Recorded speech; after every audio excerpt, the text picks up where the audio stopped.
Curso de agenciamento marítimo, dado pela FEMAR, a referência bibliográfica apostila AGEMAR de 2017.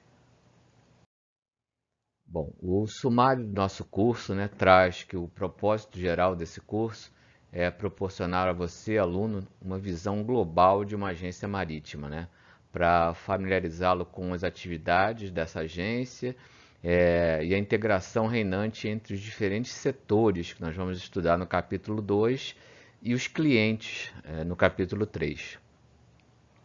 A unidade de ensino número 1, a agência marítima, é dividida numa introdução, que começaremos a fazer logo em seguida. Depois veremos o negócio e a finalidade da agência, os serviços prestados por uma agência, o agenciamento marítimo, a importância do agente marítimo, o que é Hub Agent e Sub-Agent, e falaremos um pouco também de Incoterms, International Commercial Terms. Bom, como introdução, o agente é todo aquele que age em nome de alguém, normalmente do armador, do afretador, quem o contratar para representá-lo. Ele deve possuir principalmente experiência local, quer dizer, conhecer bem o porto em que ele trabalha, ter acesso às informações desse porto, desse lugar, do comércio. O relacionamento com terceiros é muito importante, autoridade marítima, autoridades portuárias, empresa de rebocador, empresa de amarradores, a gente vai ver isso com calma.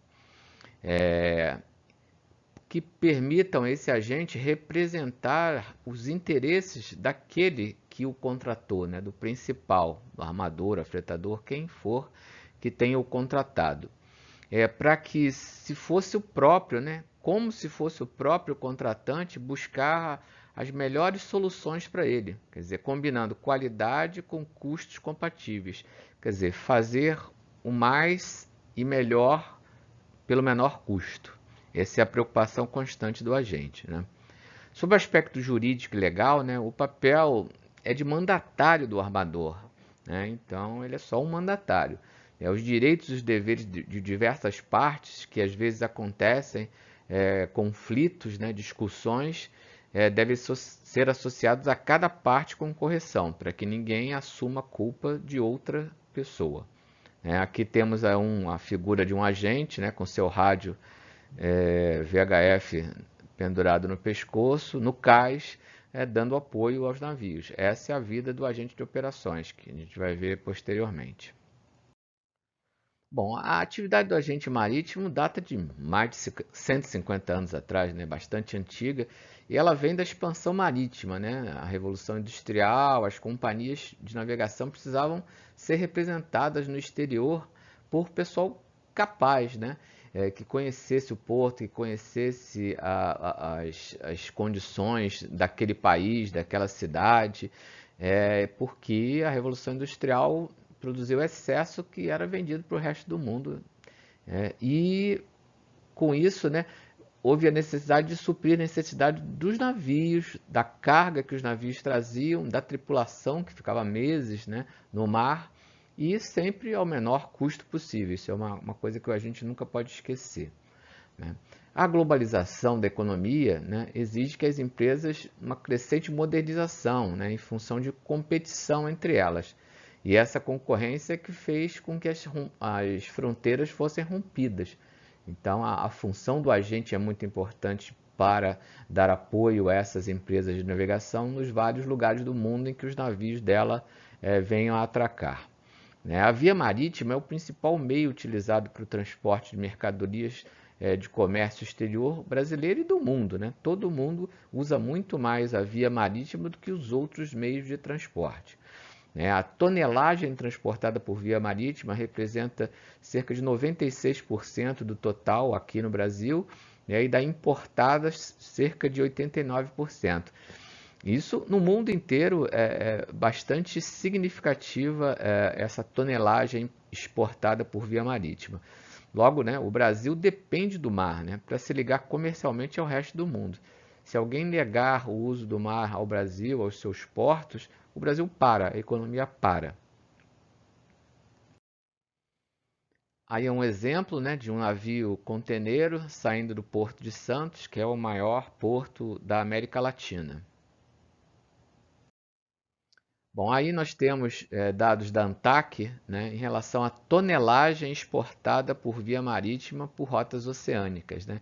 Então vemos que há um grande comércio mundial em relação a este caminho, a esta rota marítima aqui que vai do Brasil para a Ásia, né, e Oceania. Então, a maior tonelagem exportada pelo Brasil é por via marítima para a Ásia e Oceania. Então vejam que comparado às outras áreas do mundo, né, América do Norte, Europa, Mediterrâneo, Oriente Médio, fica bem menor em tonelagem. Então vocês já vão pensando aí qual deve ser o produto que nós exportamos tanto para a Ásia e para a Oceania. Logo, logo vocês vão saber essa resposta. Bom, aqui temos o mapa da tonelagem importada por via marítima por rotas oceânicas. Então, vocês notem que em tonelagem já há uma distribuição mais uniforme dos produtos que o Brasil importa. E aí vamos ver que nós importamos bastante também da Ásia, mas já os Estados Unidos já aparecem aqui bem próximo em tonelagem do que nós importamos da Ásia. Então, nós exportamos muita tonelagem para a Ásia e importamos um pouco menos. Então, pensando, né, raciocinando da nossa economia, então nós exportamos muitas matérias-primas, né, muitas commodities e importamos muitos produtos manufaturados, então que pesam menos, já foram processados, né, e grande parte do lucro ficou no exterior. Bom, aqui temos o mapa também lá da ANTAC, lá no mapa no site da ANTAC, né, o anuário da ANTAC, a gente pode verificar esses números, né? Então, o que mais a gente exporta, então, bem condizente com aquele primeiro slide que vimos lá do mapa do mundo, é minério. Então, 61% do que a gente exporta em tonelagem é de minério. E dentro desse minério, o maior percentual é minério de ferro. Então a gente exporta muito minério de ferro para a Ásia, principalmente para a China, o nosso maior comprador de minério de ferro. Depois vem os segmentos de grãos, né, que nós exportamos também bastante, soja, milho, né? Depois o setor de containers, mas já com um percentual bem pequeno, e vocês comparem aqui o percentual de importação de containers e aqui o de importação com aqui o de exportação. Quer dizer, nós importamos muito mais por container do que exportamos. Também exportamos cereais, açúcares, combustíveis minerais, ferro fundido, aço, resíduos alimentares e outros. Aqui na importação, o que mais se importa no Brasil em referência à tonelagem são combustíveis minerais, porque nós produzimos bastante petróleo, mas o petróleo que nós extraímos não é capaz de produzir todos os derivados que nós precisamos. Então, nós importamos petróleo para destilar componentes que o nosso petróleo não é capaz. Um exemplo é o querosene de aviação.